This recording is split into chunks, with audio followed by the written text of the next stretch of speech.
Sisired ko lang to. Both sides. Baliktarin natin.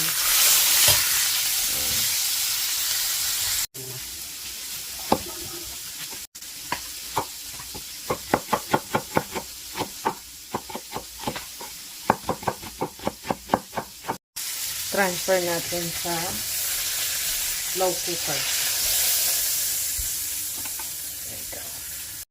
Tapos mag-gisa tayo ng sibuyas dito sa pinakuluto. Lagyan natin ng butter. Lagyan natin ng 1 can ng 7-Up. Gonna be the sauce. 1 pack ng onion soup. Lagyan natin ng konting mustard. Lagyan natin ng cranberry sauce. Konti lang. Maasim to. Lagyan natin ng isang beef bouillon. Lagyan ko lang ng konting tubig. Yan na. Salin na natin yan dun sa slow cooker natin.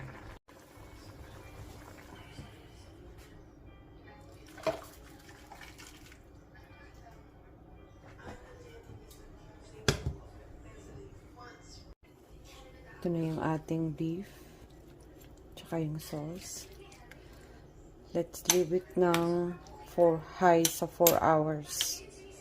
Slow cooker.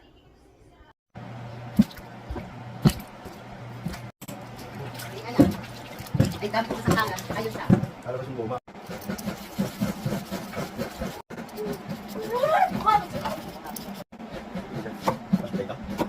Big potato. Kasi ay naman. Luto ito. Pwede na natin. Ha? Olive oil.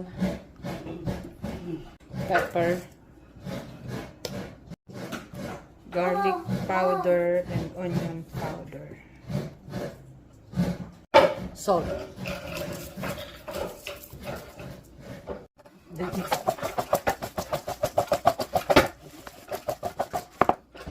Let's transfer it to the foil.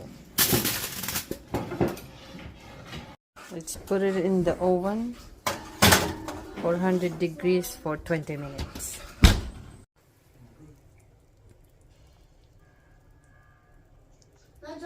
For hours, tapos na yung ating transfer the sauce. Let's make gravy.